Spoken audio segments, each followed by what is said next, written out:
वालेकुम दोस्तों, info world में आपको खुशामदीद कहते हैं और उम्मीद करते हैं कि आप सब खैरियत से होंगे।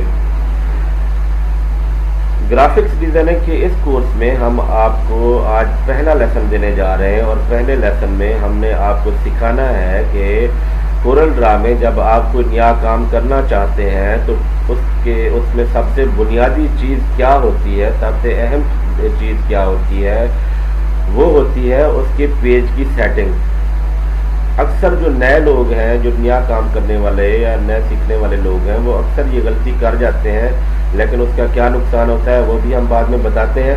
तो सबसे पहले हम अपने लेसन की तरफ चलते हैं। अभी हमारे सामने ये कोरल ड्रा का आइकॉन नज़र आ रहा है। ये कोरल ड्रा 11 मेरे पास चल रहा है, जो कि मैंने अपने लैपटॉप में इंस्टॉल किया हुआ है। आप इसकी जगह कोरल ड्रा 9 भी कर सकते हैं, 10 हो, 11 हो, 12 हो, कोई भी वर्जन आप इसमें कर सकते हैं, क्योंकि इनका थोड़ा बहुत ही फ़र्क होता है। या जो लेटेस्ट वर्जन है उसमें फीचर्स कुछ ज़्यादा होते हैं, लेकिन काम करने का तरीकाकार तकरीबन सेम ही होता है। अभी हम इसको ओपन करते हैं। हमने डबल क्लिक किया, ये प्रोग्राम आपके सामने ओपन हो रहा है। जब ओपन होगा तो आपके सामने एक डायलॉग बॉक्स आएगा। जी नाज़रीन, ये डायलॉग बॉक्स है। आप अगर कोई नया काम करना चाह रहे हैं, आपने ना कोई टेम्पलेट लेना है, ना कोई आपने ट्यूटर लेना है, ना उसमें से कोई हेल्प लेनी है, ना आपने कोई पहले से सेव शुदा फाइल खोलनी है, आपने अगर कोई न्यू ग्राफिक यानी कोई नया डिज़ाइन तैयार करना है, तो फिर उसके लिए आपने ये पहला जो बटन है इस पर क्लिक कर देना है। तो आपके सामने ये वाइट कलर का बहुत बड़ा पेज खुलेगा। जो पेज का असल साइज है वो तो ये है, जो आपको ये लाइन एक नज़र आ रही है, ये पेज का साइज है, जो कि बाय डिफ़ॉल्ट लेटर साइज पे होता है। ये देखिए यहाँ पे जहाँ मेरा माउस का पॉइंटर है, यहाँ आपको लेटर लिखा नज़र आ रहा है, ये इसका लेटर साइज है। अगर आप इस पेज का साइज अपनी मर्जी से चेंज करना चाहते हैं तो आप इस मेन्यू पे क्लिक करेंगे, इस लेटर वाले बटन पे क्लिक करेंगे तो यहाँ सारी लिस्ट खोल आती है। इसके अंदर काफ़ी सारे साइज मौजूद हैं। आप लीगल करना चाहते हैं, आप A4 करना चाहते हैं, आप A5 है, A3 है, एनवेलप 10 है, इसी तरह मुख्तलिफ साइजेज हैं इसके अंदर। आप यहाँ से कोई भी अपनी मर्जी का साइज सिलेक्ट कर सकते हैं जो आपका मतलूबा साइज है।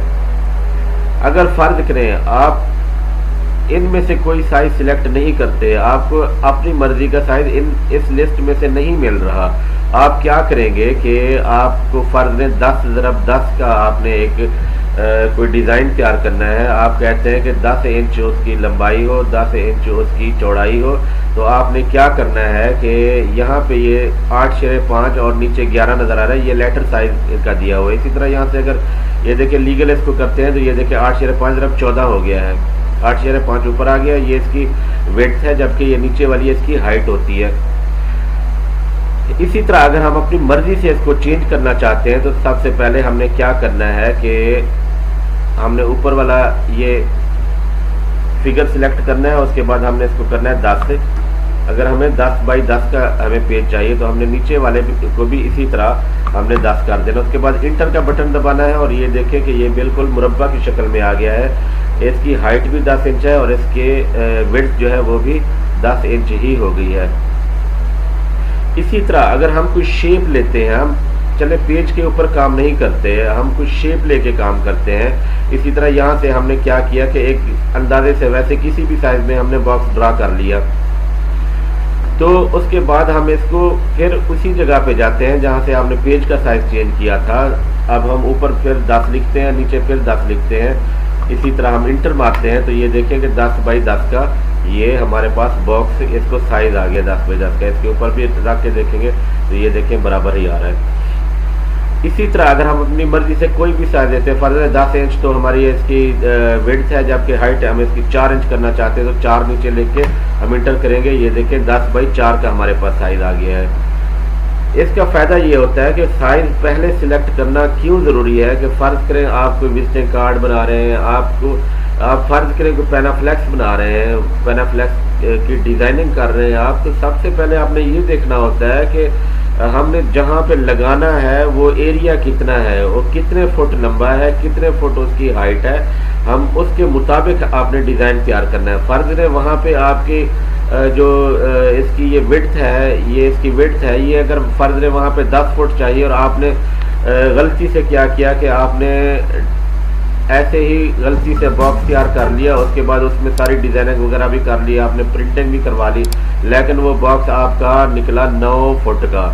अब क्या होगा कि अगर आपके पास फ्रेम बना हुआ है तो वो उसके ऊपर फिट नहीं आएगा, बल्कि साइडें उसकी खाली रह जाएंगी। इसी तरह गलती से अगर आपने 11 फुट का बना लिया है, या ये देखें जैसे अभी मैंने ड्रा किया तो 12.312 आ रहा है, यानी 12 फुट से भी कुछ ऊपर है, तो क्या होगा कि 2 फुट आपका बढ़ जाएगा। तो इसी तरह ये साइज देना सबसे ज़्यादा ज़रूरी होता है कोई भी काम करने से पहले। हमने आपको पेज का साइज देना भी सिखा दिया, हमने आपको किसी भी शेप का साइज देना भी सिखा दिया। अब इसमें एक चीज़ और अहम है, वो ये कि अगर हम किसी पिक्चर को साइज देना चाहते हैं, छोटा या बड़ा करना चाहते हैं, अपनी हमने फ़र्ज करें यहाँ पे कोई हमने ऐड वगैरह बना रहे हैं, उसके बाद हमने यहाँ पे पिक्चर लगानी है, तो उसके लिए फ़र्ज है हमने कोई भी पिक्चर हम यहाँ से उठा लेते हैं, हम ये पिक्चर उठा लेते हैं, इसको हम क्लिक करके हमने ड्रैग किया और इसके अंदर ड्रॉप कर दिया, तो ये पिक्चर यहाँ पे आ गई। अब हमने क्या किया कि इसको अगर हमने साइज दिया, यहाँ से देखें कि इसकी विड्थ हमने कर दी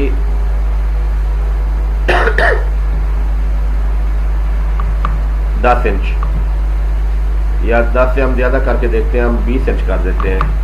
अब ये देखेंगे तस्वीर स्क्रैच हो गई है, यानी कि ख़राब हो गई है। जब भी किसी तस्वीर को आपने साइज देना है, चाहे आप उसको वहाँ से फिगर खुद लिख के साइज दे रहे हैं, या फर्ज रहे आप इसको पकड़ के छोटा या बड़ा कर रहे हैं, तो ये देखें यहाँ पे डॉट्स मौजूद है। अगर हम इसको यहाँ से साइज देते हैं, ये चौड़ाई और लंबाई दोनों हिसाब से बढ़ रही है ये तस्वीर, ये ख़राब नहीं होगी। अगर फर्ज करें हम इसको पहले यहाँ से इस तरह करते हैं, उसके बाद यहाँ से इस तरह करते हैं, तो ये पिक्चर जो है आपकी ख़राब हो जाएगी, या तो स्क्रैच हो जाएगी या फिर कंप्रेस हो जाएगी। तो इसका एक तरीका ये, अभी हम इसको कंट्रोल Z करते हैं, इसका यहाँ पे साइज देने का तरीका ये होता है कि यहाँ पे एक आपको ये एक छोटा सा एक लॉक का निशान नज़र आ रहा है, ठीक है, ये लॉक का निशान है। लॉक का मतलब ये है कि अगर आप इसको क्लिक करके रखेंगे, ये देखिए अभी क्लिक हुआ पड़ा है क्योंकि इसके ऊपर एक नीला सा निशान आ रहा है। अगर हम इसको फ्री कर देते हैं तो ये देखिए वो निशान ख़त्म हो गया है। अगर हम इसको लॉक करके रखते हैं तो फिर क्या होगा कि अगर हम इसको विड्थ बढ़ा रहे हैं तो इसकी हाइट वही रहेगी, यानी ये कस्टम के लिए होता है कि अगर अपनी मर्ज़ी से अगर आप हाइट और उसकी विड्थ आप अपनी मर्ज़ी से देना चाहते हैं, तब ये होता है कि इसको आप लॉक कर दें यहाँ से। फर्ज यहाँ पे हमने 15 पे किया तो ये देखें उसकी हाइट नहीं कम हुई, बल्कि उसकी विड्थ कम हुई है, उसकी चौड़ाई कम हुई है।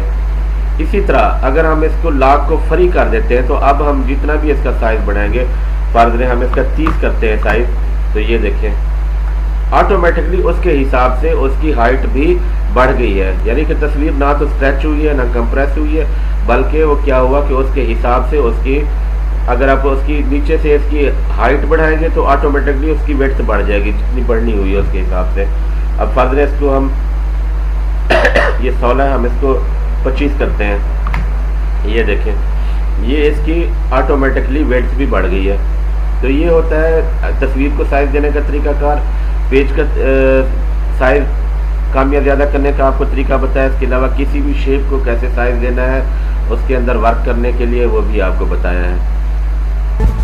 उम्मीद है कि आपको ये वीडियो पसंद आई होगी और आपके लिए बहुत ज़्यादा फ़ायदेमंद भी साबित होगी। जिन दोस्तों ने अभी तक हमारे चैनल को सब्सक्राइब नहीं किया, उनसे गुजारिश करते हैं कि चैनल को ज़रूर सब्सक्राइब कर लें और साथ में लगे बेल आइकन को ज़रूर प्रेस करें, ताकि हमारी हर नई आने वाली वीडियो आप तक बआसानी पहुँचती रहे। अपने भाई अपने मेज़बान रियाज हुसैन को इजाज़त दीजिए। अल्लाह हाफ़िज़।